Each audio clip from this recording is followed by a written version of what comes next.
বিভিন্ন Facebook group হয়েছে যেটার প্রমাণও আমরা আদালতকে দেখিয়েছি, যেখানে ঘোড়ার মাংস বলেই ঘোড়ার মাংস এগুলো বিক্রি হচ্ছে অবৈধ কসাইখানায়, যেগুলো জবাই হচ্ছে।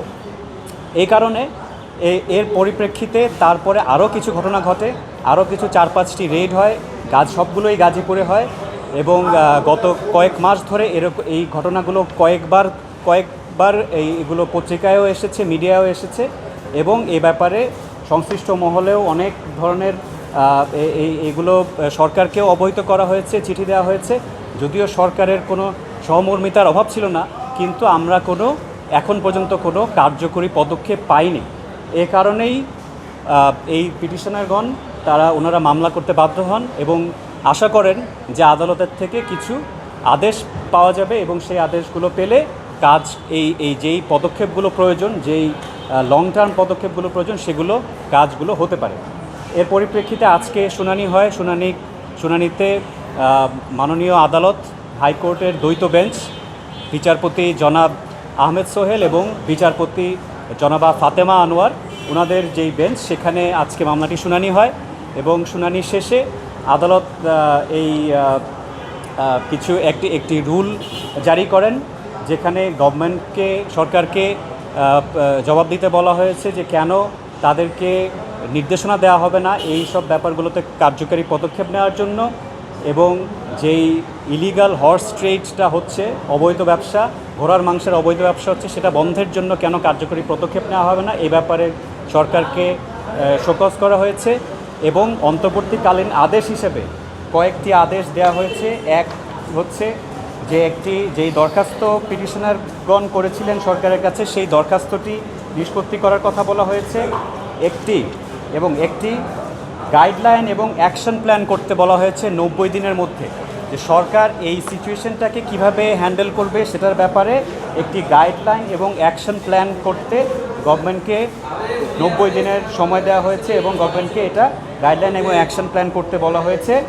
এবং আরেকটা যেটা সমস্যা আমরা বলেছিলাম, মাননীয় আদালতের কাছে তুলে ধরেছিলাম, সেটা হচ্ছে যে আমরা প্রথম রেডটা হওয়ার পরে এর বেশ কিছু পরেও আরও কয়েকটা রেড হয়েছে। রেড হওয়ার পর এখন যেটা হচ্ছে, কিছু আইনশৃঙ্খলা নিয়ন্ত্রণকারী ফোর্সের যখন রেডগুলো হচ্ছে, ওনারা খুঁজে পাচ্ছেন না যে এই ঘোড়াগুলোকে, তারপরে যখন ওনারা ঘোড়াগুলোকে উদ্ধার করছেন, ওনারা কী করবেন?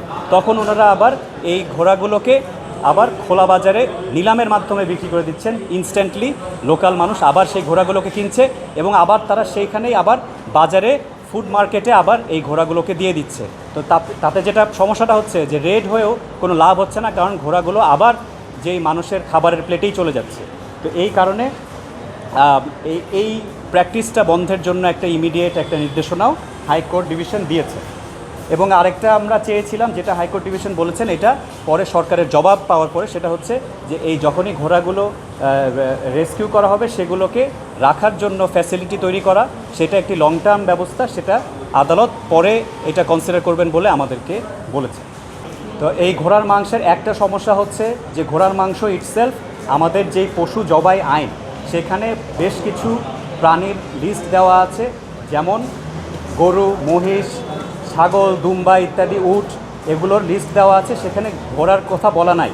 তো অ্যাজ সাচ প্রথমত হচ্ছে ঘোড়ার মাংসটা, ঘোড়াকে জবাই করাটাই অবৈধ, মাংসের জন্য জবাই করাটাই অবৈধ। আর সেকেন্ড কথা হচ্ছে, যেটা পাবলিক হেলথ একটা ইস্যু, সেটা হচ্ছে যেই ঘোড়াগুলো জবাই হচ্ছে সেগুলো সবগুলোই অসুস্থ ঘোড়া। কারণ হচ্ছে সুস্থ ঘোড়াকে কেউ জবাইখানায় দেয় না, কসাইখানায় দেয় না।